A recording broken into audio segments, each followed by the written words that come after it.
자, 오늘 민수기서 9장 23절 말씀으로 여호와의 명령을 따라라는 제목으로 말씀을 나누려고 합니다. 23절 함께 읽겠습니다. 곧 그들이 여호와의 명령을 따라 진을 치며 여호와의 명령을 따라 행진하고 또 모세를 통하여 이르신 여호와의 명령을 따라 여호와의 직임을 지켰더라. 아멘. 이 짧은 구절 안에 여호와의 명령을 따라 이게 3번 나옵니다.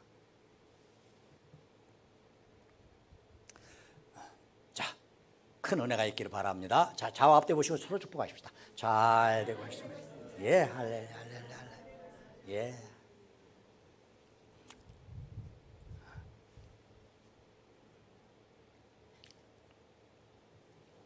제가 지금 민수기서 9장을 가지고 15절부터 23절까지 오늘로서 6번째 설교를 하고 있습니다. 그 중간에 어버이 주일이 끼어 있었기 때문에 기간은 7주이지만 실상은 6번째입니다. 그리고 오늘로서 민수기는 마치고 다시 홍해바다를 건너가서 시내산까지 이르는 여정을 밟아야 할 이스라엘의 이야기 하려고 합니다.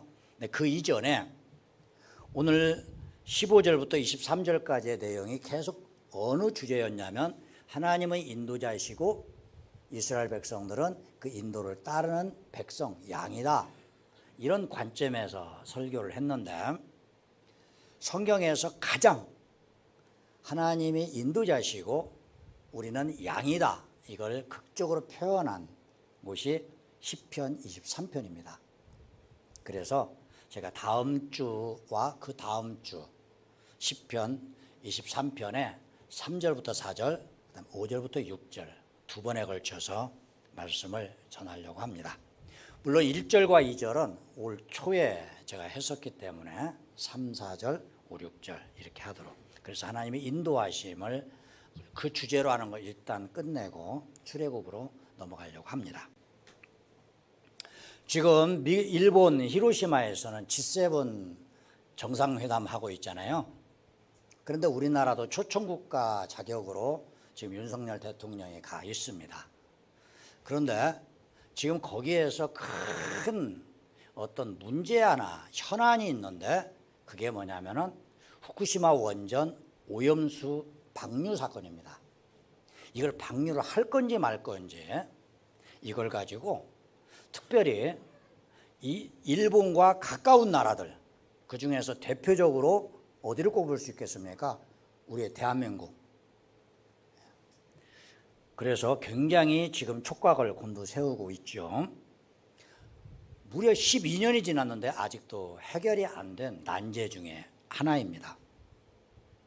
일본은 2011년에 우리가 텔레비전으로 그걸 다 봤잖아요. 쓰나미가 어떤 식으로 육지를 쓸고 지나가는지. 그 후쿠시마 앞바다에서 진도 9.0의 엄청난 지진이 발생을 했고 그로 인해서 쓰나미가 시작이 됐습니다. 그로 인해서 수만 명이 희생이 됐죠. 그런데 그걸로 끝난 게 아니라 더 큰 문제 하나가 뒤따라왔습니다. 그것은 후쿠시마에 있었던 여러 개의 원자력 발전소에 해수가 침범을 하는 사고가 발생하게 됐죠. 그 유명한 원전 사고입니다. 그런데 이 자연재해 앞에서 사람들은 무기력할 때가 많이 있죠. 하지만 그 어려움 가운데서도 문제를 축소시킬 수 있도록 최선의 노력을 다해야 되는데 오히려 일본에서는 그 문제를 더 크게 키워버렸습니다. 근데 뜻밖에도 왜 이렇게 키우게 됐느냐? 전력회사의 자존심 때문이라고 그래요. 자기의 문제를 자기가 얼른 해결해서 그 다음에 자기 재정적인 문제가 발생하지 않도록 하고 싶어 했던 과욕이 국민 전체에 대한 안위와 그들의 행복보다도 더 크게 느껴졌기 때문에 경영층의 몇 사람의 자존심이 결국 일본 전체를 극도로 어려움에 처하게 만들게 됐던 거죠. 결국 그들은 직임에 충실하지 못한, 오늘 본문 이 단어를 사용하면 직임을 충실하게 수행하지 못했기 때문인 것입니다. 성도의 직임은 무엇입니까? 제가 앞부분에 말씀드렸지만 우리는 하나님으로부터 은혜를 받는 쪽, 구원받은 하나님의 자녀, 또 하나님 나라 백성, 하나님 나라 상속자, 하늘의 시민권자, 이런 것도 있지만 그리스도의 군사, 그리스도의 일꾼, 이런 직임도 있다 이겁니다. 성도의 직임으로서 대표적인 건 뭐냐면 그리스도의 몸으로서 머리 되시는 예수님을 하나님 나라의 백성과 일꾼이요 군사로서 하나님 나라에 유익함을 줄 수 있는 존재가 되어야 합니다. 그런데 그렇게 하기 위해서 가장 중요한 우리의 중심 자세가 뭐냐면 그 머리 되시는 그리스도, 왕이 되시는 하나님의 그 인도하심, 그분의 가르치심, 그분의 명령을 잘 따라야 하는 것입니다. 이게 선결 조건이에요. 자, 오늘 본문 내용에 이 짧은 한 절이지만 여호와의 명령을 따라서 행했다는 구절이 3번 나옵니다. 여호와의 명령을 따라서 진을 치고, 여호와의 명령을 따라서 행진하고, 여호와의 명령을 모세를 통하여서 이루신 그 명령을 따라서 그들은 직임을 지켰다, 이렇게 되어 있어요. 여호와의 명령을 따라서, 다시 말해서 자기 뜻, 자기 주관, 자기 형편을 따르지 않고 여호와의 명령을 따랐다는 겁니다. 할렐루야. 참 좋은 자세인데 한번 다른 관점에서 보시자고요. 여호와의 직임을 지켰는데 그것은 여호와의 명령을 따라서 지켰다는 겁니다. 다른 관점에서 한번 보자고요. 좀 현실과 동떨어지지 않을까요? 자, 하나님과 이스라엘 백성은 엄연히 다른 존재입니다. 하나님은 신이시고 이스라엘 백성은 우리와 같이 인간에 불과하죠. 능력이 차이가 나요. 지혜의 폭도 달라요. 형편은 말할 것도 없이 다릅니다. 야구 아주 최고의 에이스 투수가 감독을 하면 그 팀 투수들은 죽을 맛이라고 그래요. 야, 너는 왜 그거 못 던져? 아이, 던지면 되잖아. 던져도 안 되는 걸. 자기는 능력이 있으니까 대충 해도 되는데 그렇지 못한 투수들은 죽을 맛인 거예요. 아무리 훈련해도 안 된다 이겁니다. 하나님의 능력과 우리의 능력은 엄청난 차이가 있잖아요. 더더구나 사람은 누구나 각자 독특한 형편과 특수한 상황이라는 게 있어요. 여기에 여럿 앉아있지만 다 다릅니다. 10인 10색이라고 다 달라요. 그리고 자기 형편은 자기가 가장 잘 알죠. 내 약점, 내 장점 내가 제일 잘 알죠. 그런데 굳이 다른 존재에게 나의 모든 것을 맡길 필요가 굳이 있을까요? 너무 피동적이고 소극적이지 않을까요?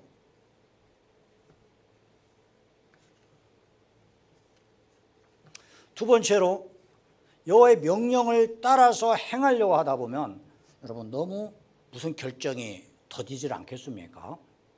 왜? 우리의 모든 것이 패턴이 정해져 있고 루틴화되어 있는 게 아니고 순탄한 상황만 있는 게 아니라 어떤 때는 돌발 상황이 발생을 한단 말이에요.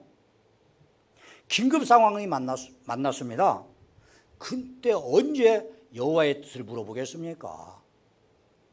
저 위에서 돌 떨어집니다. 아버지 돌 떨어져요. 그랬더니 아버지가 밑에서 하나님께 내가 피해야 할까 말아야 할까 물어보자. 그 사이에 돌은 어디 맞아요? 이 관료 조직의 경직성이 바로 상급자의 지시가 없으면 움쩍을 않는다. 복지부동이라는 거잖아요. 일본 이왕 말이 나왔으니까 쓰나미로 인해서 사람도 많이 희생당했지만 가옥이나 그 다음에 그들의 토지가 다 망가졌습니다. 당장에 급한 게 식량이었어요. 일본은 기본적으로 선진국이니까 시스템 자체가 굉장히 풍요로운 시스템이고, 그래서 거기에다가 무척 많은 구호물자가 국내에서뿐만 아니라 또 해외에서 그야말로 물밀듯이 몰려들었다고 그래요. 그런데 뜻밖에도 그 현장에서 배고라 하고 있던 일본 사람들은 음식을 거의 못 먹었답니다. 없어서 못 먹은 게 아니라 엄청 쌓아놨는데 못 먹었대요. 왜 그러냐? 그걸 배분해야 할 공무원들이 위에서 아직 지시가 안 내려왔다는 거예요. 당장 밑에서 사람들은 굶고 있는데 위에서 지시가 안 내려와서 쌓아놓고 안 주고 있는 거죠. 이런 식으로 경직성은 왜 그러냐? 위에서 지시가 안 내려왔다 이거죠. 쌓아놓고 굶어 죽는 참 희한한 일들이 발생을 했습니다. 지금 러시아가 우크라이나를 침공을 해가지고 그 전쟁이 1년 이상 끌고 있어요. 러시아가 우크라이나에 비해서 훨씬 큰 나라입니다. 인구도 많고 무기도 더 발달되어 있고. 그런데 지금 우크라이나 들어가서 거기서 뻘밭에서 헤매고 있어요. 왜 그러는가? 여러 이유가 있겠지만 작전이 너무 획일적이라고 한답니다. 그래서 왜 획일적이냐? 현장 지휘관이 판단할 수가 없어요. 크렘린에서 내려와야만이 그대로 해야 된다는 겁니다. 그러다 보니까 했던 것도 하고 반복하니까 그래서 희생이 굉장히 많다는 거잖아요. 그들은 우라고 돌격이라고 한다는데 옛날에 일제시대 때는 뭡니까? 이 태평양 전쟁에서는 일본 애들이 반자이라는 돌격이 있었어요. 그래서 우리식으로 하면 만세 하면서 쳐들어가는 방식. 그러니까 미군 입장에서는 어떻습니까? 저쪽에서 고함 지르고 오니까 대비하기 훨씬 쉽죠.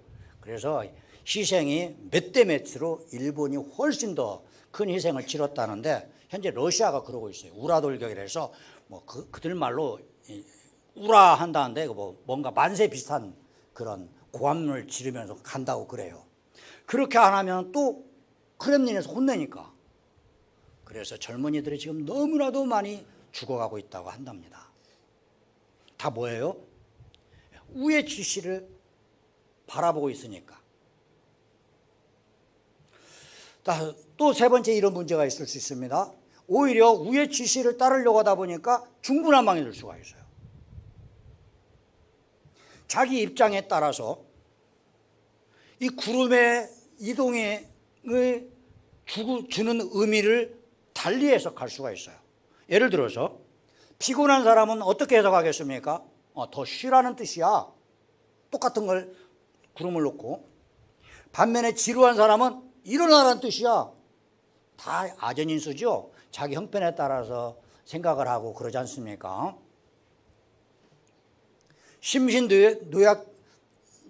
심신쇠약자와 팔팔한 사람은 또 다른 생각을 할 거예요.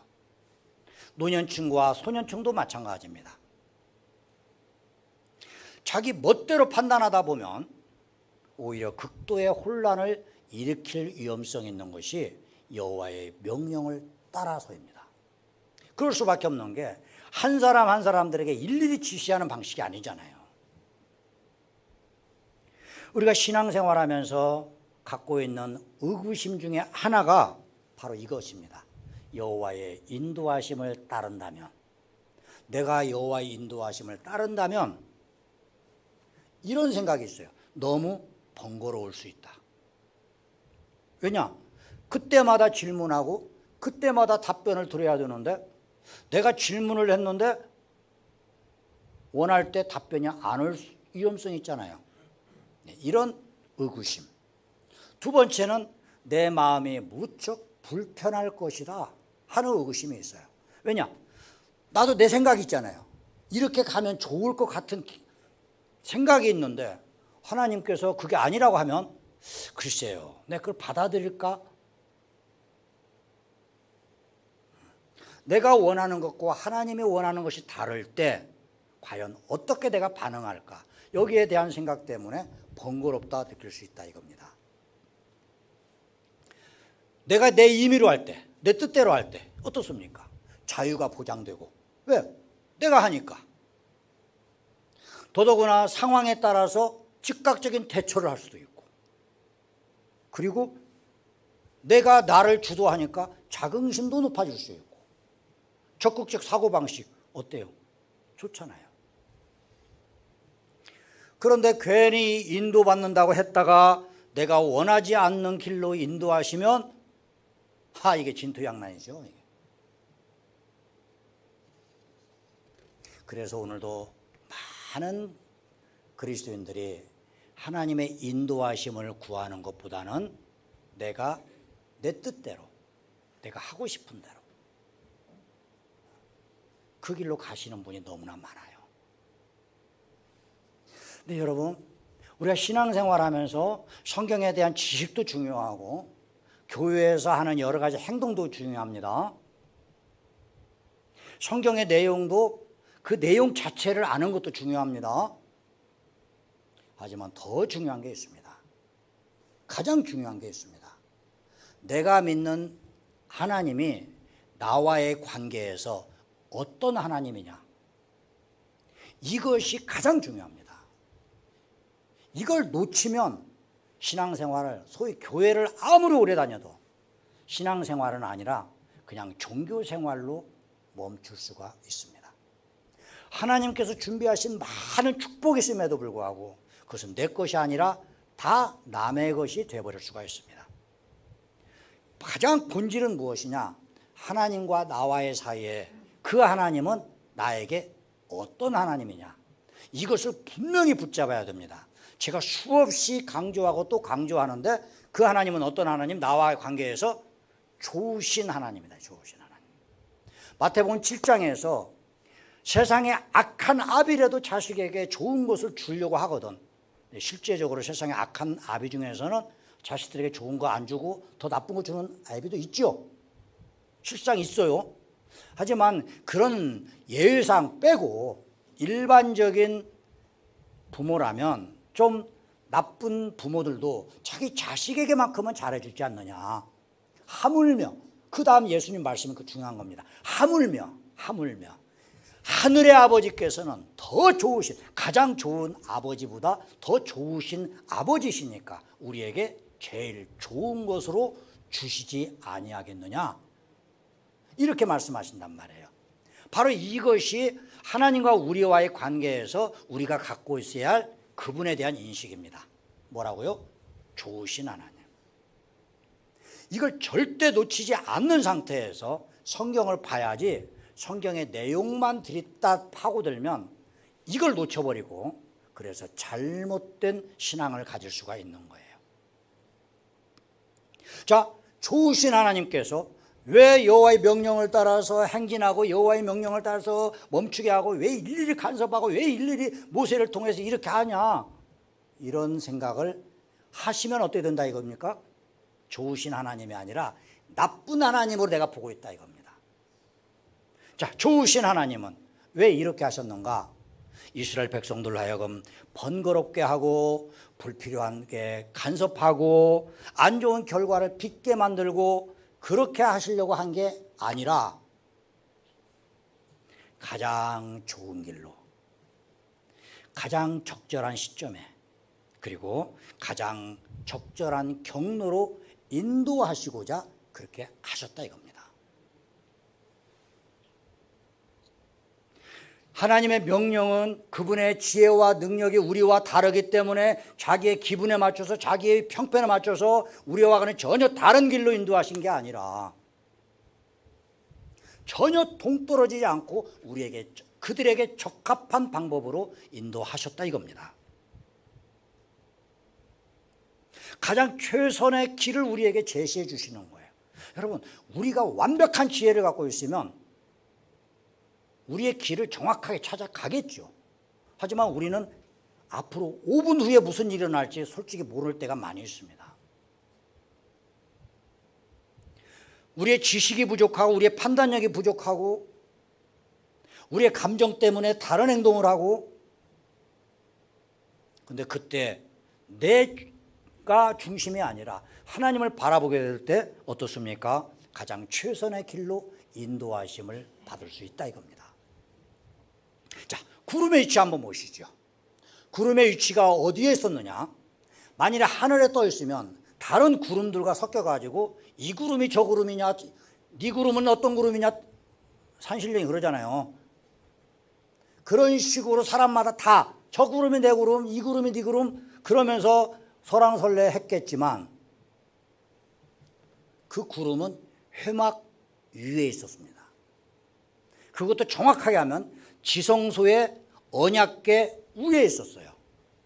그런데 이 구름 기둥이 회막 위에만 이렇게 덮고 있으면 이스라엘 백성들이 예를 들어서 뭐 20명, 500명 이 정도만 되면 거기에 있는 구름을 주변에 있는 모든 이스라엘 사람들이 보겠지만 최소 200만 명 이상이란 말이에요.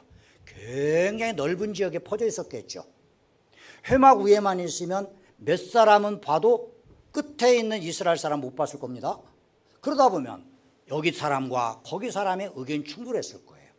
그런데 이 구름 기둥은 회막 위에서부터 하늘까지 솟았기 때문에 가장 근접하고 있는 모세도 볼 수 있었고 가장 멀리 떨어져 있는 그런 이스라엘의 12지파의 군대들도 볼 수 있었다 이겁니다. 누구든지 볼 수 있게.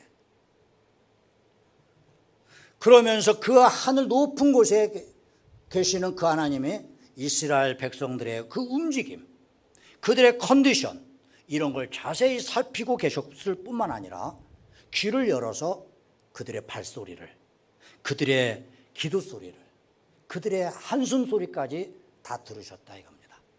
우리의 작은 신음 소리도 들으시는 하나님. 여러분 히브리서 1장에 보면 이스라엘 백성들이 고통 중에 부르짖었더니 하나님께서 들으시고 이스라엘 백성들을 권면하셨더라 이렇게 되어 있어요.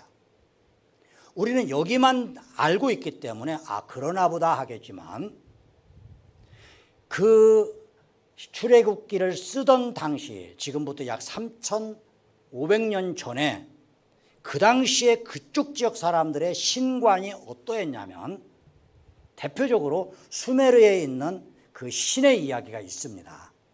거기에 이런 내용이 있어요. 신들이 위에서 잔치를 합니다. 그런데 잔치하기 위해서 밑에 인간들에게 엄청난 착취를 해요. 그 신화입니다. 그들의 신화. 착취를 해요. 그러니까 밑에서 있던 인간들이 너무너무 우리가 힘듭니다. 신을 위해서 우리 인간은 아무런 것도 못하고 신에게 착취만 당하고 있으니까 우리가 괴롭습니다. 우리에게 노역을 좀 줄여주십시오. 이렇게 울부짖었다 이겁니다. 그랬더니 신들끼리 모여가지고 회의를 하는데 결론이 뭐라고 났느냐면 저것들이 편해서 그래. 더 어떻게 한다? 심하게 다스려야 된다. 일을 바쁘게 만들어야 그래야 그들이 불평을 안 한다. 누가 그 짓을 했었습니까? 애굽의 바로가 이스라엘한테 그런 짓을 했었죠. 바로 그게 그 당시의 신관이었고 그 당시의 정치가들이 일반 백성들을 다스리던 방식이었습니다. 그런데 성경은 어떻게 해요? 우리가 너무 힘듭니다 하고 부르짖었더니 하나님이 하늘에서 들으시고 그리고 권면하셨다. 완전히 다른 거예요. 완전히. 이스라엘 백성들이 땅에서 살고 있습니다. 그들의 움직임을 하늘의 하나님이 다 살펴보십니다. 그들의 컨디션도 다 살피십니다. 그래서 가장 적합할 때 구름은 이동했고 또 쉬어야 할 때는 멈춰 있었고. 이스라엘 백성들 참 좋겠다. 구름 기둥도 보고 말이죠. 인도함도 받고. 우리는 뭐야 아무것도 없네. 아닙니다. 우리에게도 분명히 구름 기둥이 있습니다. 인도자가 있습니다. 근데 그것이라 표현하면 더 이상하죠. 구름 기둥과 비교할 수 없이 우리에게 좋으신 분이 계십니다. 그분이 우리의 인도자십니다. 그분이 누구십니까? 예수 그리스도입니다. 나는 선한 목자다. 나는 양의 문이다. 나는 길이요 진리요 생명이다. 다 뭡니까? 내가 너희들을 인도하겠다. 예수님의 말씀, 예수님의 가르침, 예수님의 능력, 예수님의 생애, 이 모든 것이 다 복음이죠. 그 복음 안에 하나님의 우리를 향해서 뭐라고 말씀하셨냐면 내가 너희들과 함께 있으면서 인도를 해 주겠다. 임마누엘이다. 임마누엘. 교회를 그리스도의 몸으로 삼겠다. 여러분 그리스도의 몸이란 자, 우리 몸이 가장 건강한 상태는 어떤 상태를 말합니까? 머리가 지시하는 대로 움직일 수 있는 게 가장 건강한 것입니다. 머리가 반듯하게 가라고 하는데 어떤 사람들은 반듯하게 못 갑니다.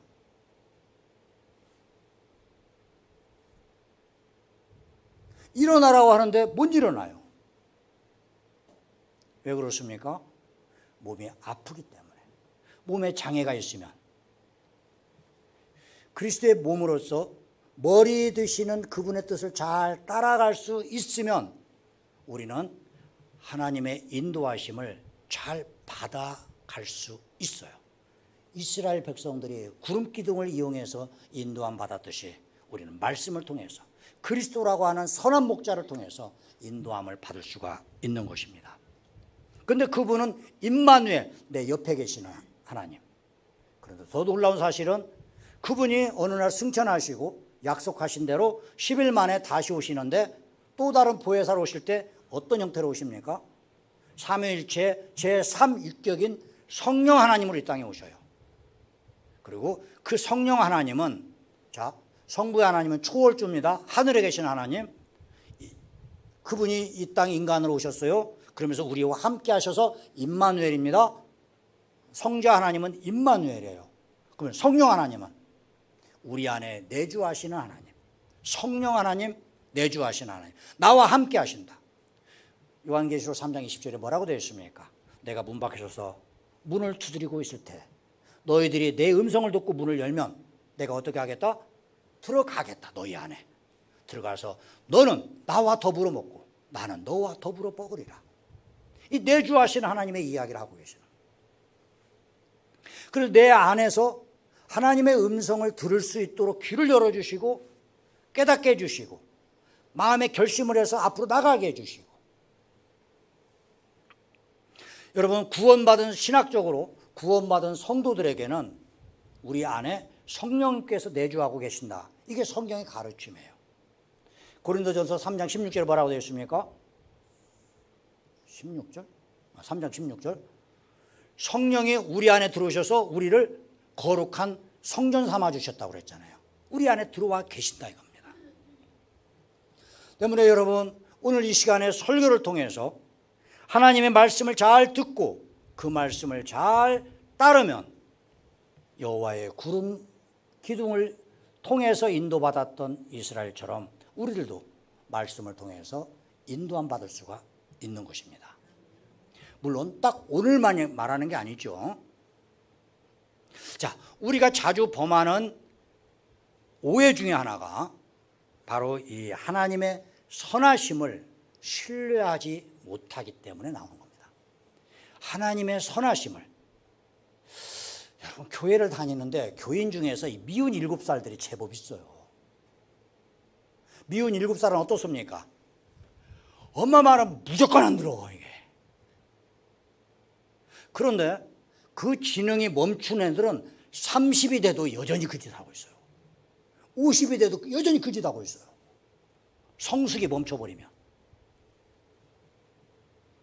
교회를 다니는데 믿음이 성장하지 않으면 미운 7살 노릇만 해요. 성경 말씀 설교 듣고 안 따라가. 자기 멋대로 가. 그런데 성숙한 효자는 어떻습니까? 그 효자도 7살 때는 미운 7살 노릇 했다니까요. 그런데 나이가 점점 차가면서 경험도 쌓여가면서 내적으로 성숙을 합니다. 그러면 어떻게 되죠? 나의 부모님의 선하신 그 마음을 깨닫게 되는 거예요. 특별히 딸들이 엄마의 마음을 언제 알아요? 너도 애 낳아봐. 애 낳고 말어. 그러잖아요. 성숙해 간다 이겁니다. 그러면서 그 마음을 깨닫게 되는 거예요.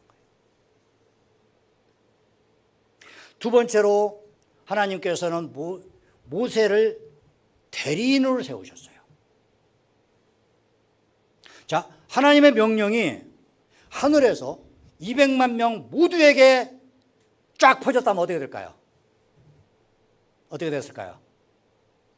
훨씬 더 화끈할 것 같지만 실상은 다 어떻다고 그랬어요? 자기 형편, 자기 지적 수준, 자기의 인격, 자기 어떤 어떤 상황 이런 거에 의해서 다 달리 들어요.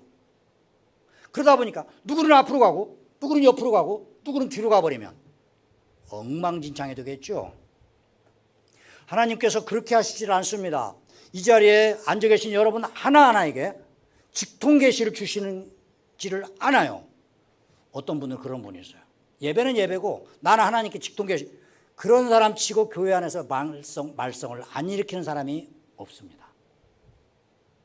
왜 그러냐? 하나님은 질서의 하나님이시기 때문에 반드시 선지자를 통해서 말씀을 하시는 거예요. 이게 아모스서에서 아주 확실하게 우리에게 알려주신 계시입니다. 오늘 본문에서도 보면 모세를 통하여 이르신 여호와의 명령이다 이렇게 되어 있어요. 하나님께서 명령을 하실 때 이스라엘 백성들에게 하나하나 모두에게 들리는 말씀이 아니라 그 하나님의 뜻을 누가 받아들였는가 하면 모세가 받아들였고, 그 모세가 그것을 이스라엘 백성들에게, 그것도 전부에게 한 게 아니라 자기 주변에 있는 70명의 지도자에게, 그럼 70명의 지도자들은 또 자기 밑에 있는 1000부장, 100부장, 10부장에게 이런 식으로 가게 했단 말입니다.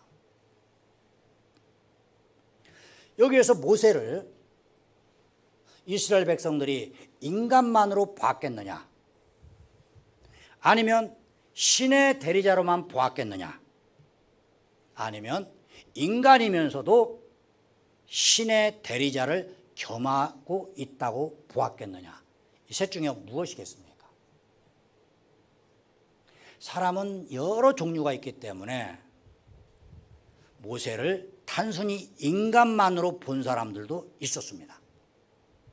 그래서 모세에게 반역을 저지른 사람도 있었고, 이스라엘에 조그만 어려움만 있어도 모세에게 달려가 가지고 애굽으로 돌아가자. 아직도 친애굽파, 매국노들, 우리나라식으로 하면 친일파들이 아직도 거기 안에 있었어요.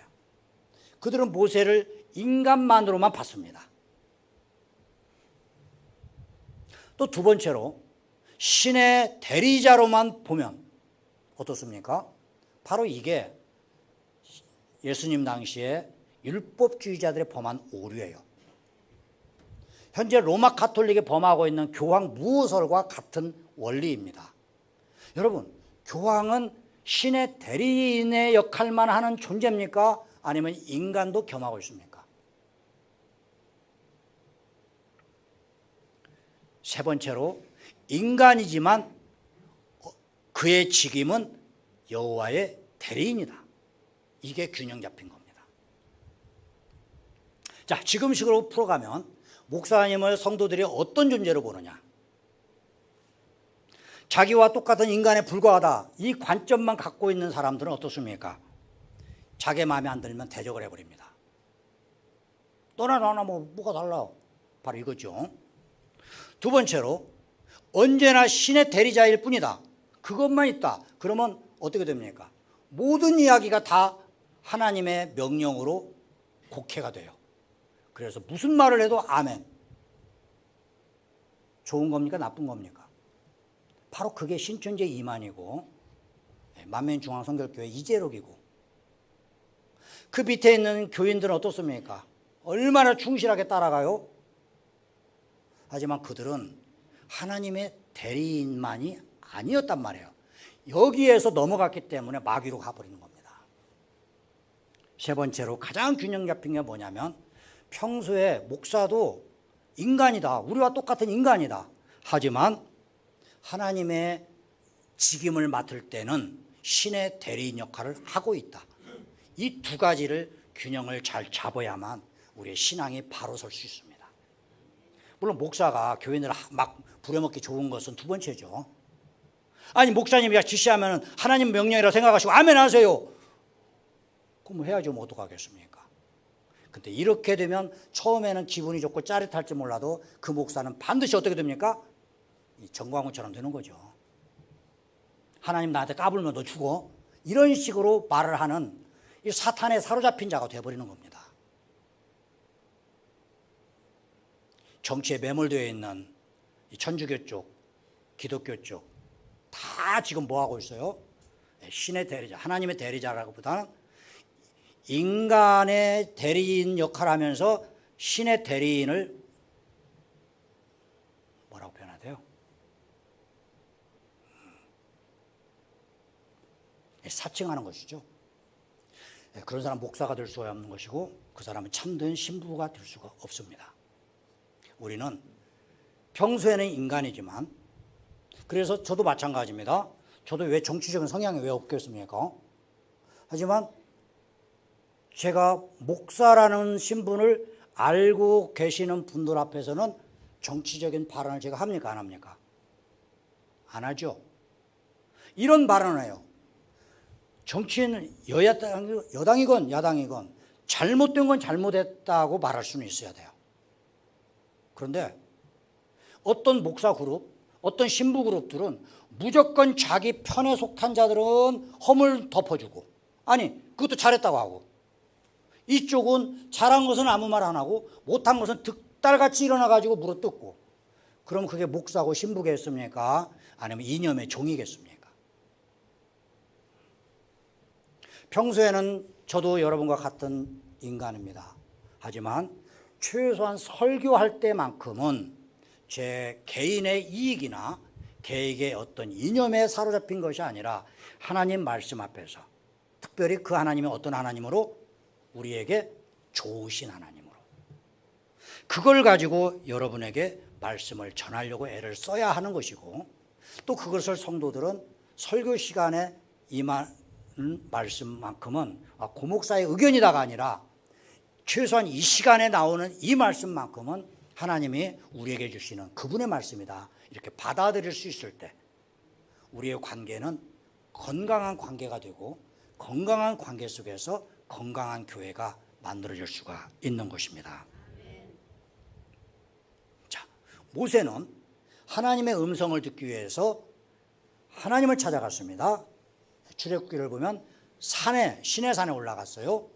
그리고 음성을 듣고 나서 깨달음을 얻고 나서 회막으로 내려옵니다. 이스라엘 백성들은 평소에 장막에서 삽니다. 자기 장막에서. 그러다가 어떤 일이 있으면 회막으로 찾아왔습니다. 모세는 하나님을 만나고 회막으로 오고, 이스라엘 백성들은 자기 삶의 현장에 있다가 회막으로 왔습니다. 지금식으로 하면 교회죠. 바로 이 회막이 하나님의 명령을 받아들인 모세와 그 명령을 받아들여야 또 다른 존재인 이스라엘 백성들과의 접점이 회막에서 만들어졌어요. 이게 중요한 겁니다. 회막 아닌 다른 데서 접점이 만들어지면 안 돼요.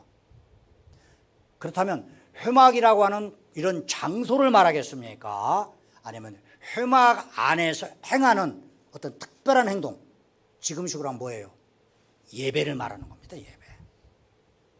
저는 여러분을 대리해서 하나님의 말씀을 듣고 그 말씀을 해석하고 그 말씀을 여러분에게 풀어드리고, 여러분은 삶의 현장에서 만나는 수많은 문제들을 갖고 왔다가 이 하나님 말씀을 듣고서 해결책을 찾고 또 하나님이 주시는 위로함을 얻고 다시 세상에 나가서 그것을 사용하는 거죠.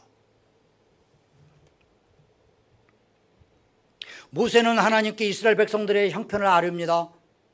우리 교인 중에 이런 분들 이런 어려움이 있어요. 하나님, 이 사람은 이것 가지고 고민하고 있어요. 하나님께 모세는 아뢰었어요. 그럼 하나님께서는 모세에게 그 답을 주십니다. 그러면서 이렇게 행하라 명령을 하셔요.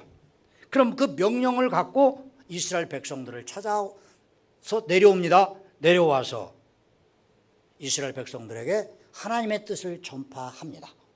그런데 바로 이러면서 하나님의 마음이 모세를 통과하면서 일반 사람들도 알아들을 수 있는 인간적인 언어로 컨버전이 되는 거예요. 여러분 솔직히 성경 말씀 그대로 읽으면 무슨 말인지 모르는 거 많아요. 왜 그러는가? 성도들이 인도함을 잘 받지 못하는 이유가 어디에 있냐면 영적 성숙도가 다 다르기 때문에 그렇습니다. 다른 만큼 인도하는 방법도 달라야 하는데 똑같다고 전제를 하면 오류가 발생을 하는 거예요. 예를 들어서 제가 앞부분에서 설명드렸지만 미운 7살 수준이면 어떻게 됩니까? 미운 7살 때.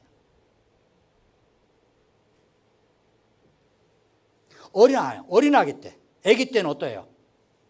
뭐든지 부모가 해줘야 합니다. 먹이는 것도 부모가 해줘야 되고 어디 데려가는 것도 업고 가야 되고, 그죠? 부모의 의견이 이건 절대적입니다. 신앙의 초기 때 자기 주장 내세우면 안 돼요. 아기가 자기 고집 부리면 어떻게 됩니까? 어떤 분들이 이런 분들이 있어요. 교회 다니 얼마 안 된, 자 여러분 성경 읽어보세요. 성경 읽어보세요. 성경 안에 답이 있어요. 여러분 답 찾을 수 있어요, 없어요? 못 찾아요. 성경에서 답을 찾을 정도면 상당히 수준이 올라가야 됩니다. 그래서 예배가 필요한 거예요. 왜요?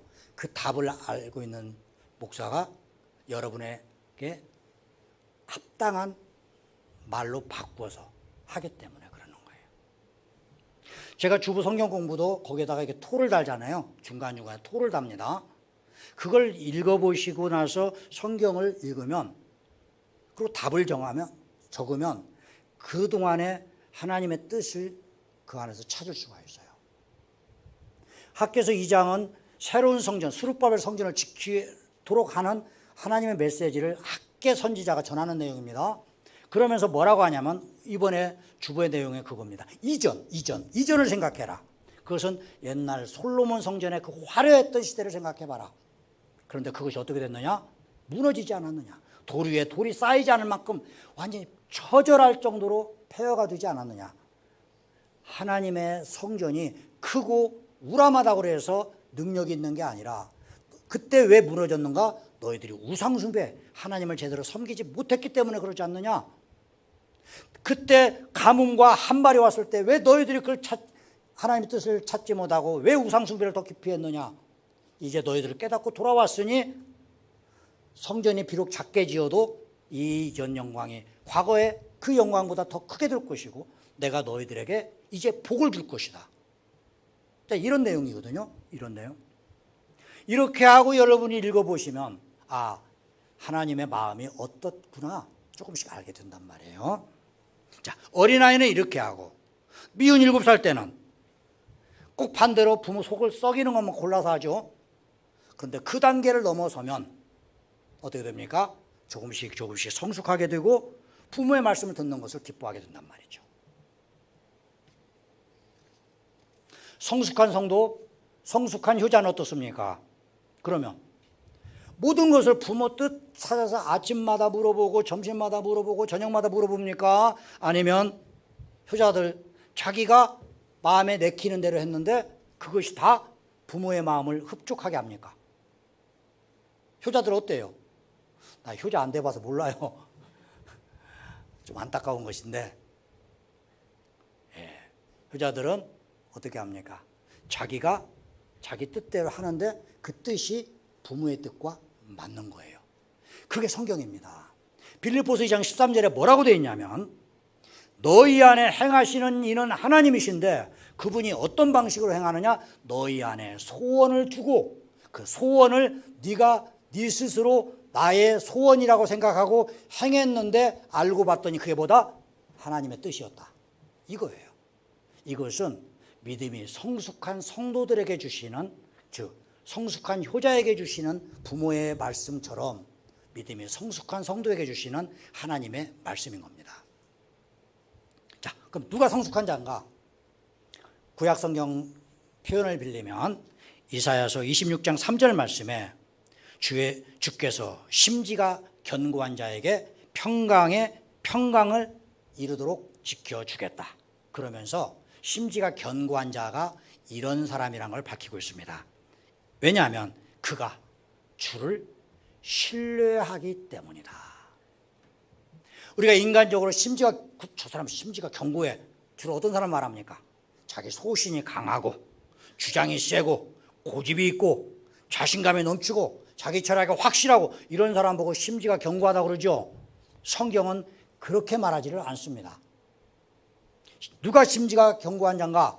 하나님을 절대적으로 신뢰하는 자가 심지가 견고한 자다. 그리고 심지가 견고한 자에게는 평강하고 평강하도록 이끌어 주겠다. 이게 하나님의 약속이에요. 이처럼 하나님의 인도하심을 우리가 따르면 우리는 굉장한 자유를 누릴 수 있어요. 부모의 마음과 같은 마음을 갖고 있는 자녀들 어떻습니까? 부모가 일일이 간섭합니까? 아니면 알아서 해도 잘하는데 놔둡니까? 우리가 믿음이 좋아지고 하나님의 뜻을 알고 뜻대로 행하면 하나님께서 일일이 간섭을 해요? 아니면 너희들 잘하고 있다, 계속 그렇게 하라, 놔두겠어요? 그때 우리는 어떤 마음을 가져요? 이 안에 자유가 있고 해방이 있고 보람이 있고 기쁨이 있는 거죠. 본인도 행복하고 또 이런 효자들은 부모에게 기쁨을 드리듯이 믿음이 심지가 견고한 성도들은 하나님께 기쁨을 드리게 되는 거예요. 그러니까 신앙생활도 재미있고 세상에서 승리자로 살아갈 수가 있는 것입니다. 결국은 자기 영적 수준만큼 하나님의 인도하심을 받을 수가 있어요. 때문에 우리가 행해야 할 거 뭡니까? 수준을 높이는 거예요. 수준을. 이 예배, 오늘 예배를 통해서 여러분에게 모든 인도 방법을 다 알려주는 건 아닙니다. 그리고 여러분 예배를 한 번만 드리는 게 아닙니다. 일주일에 최소한 한 번, 누구는 수요 예배 때 2번, 누구는 새벽 예배까지 하면 7번. 그런 예배를 드리면서 내 안에 영적 성숙이 채워지면 채워질수록 어떻게 된다고요? 하나님의 마음과 내 마음이 일치가 되기 시작하고 나는 그만큼 자연스럽게 하나님의 인도하심을 받고 그러면서 기쁘고 즐겁게 주님과 동행할 수 있는 것입니다. 기도하시겠습니다. 좋으신 아버지 하나님, 이스라엘 백성들 여호와의 명령을 따랐듯이 저희들 말씀을 따르기를 원합니다.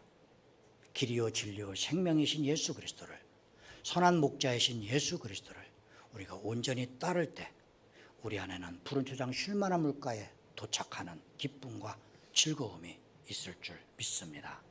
예수 그리스도의 이름으로 기도합니다. 아멘.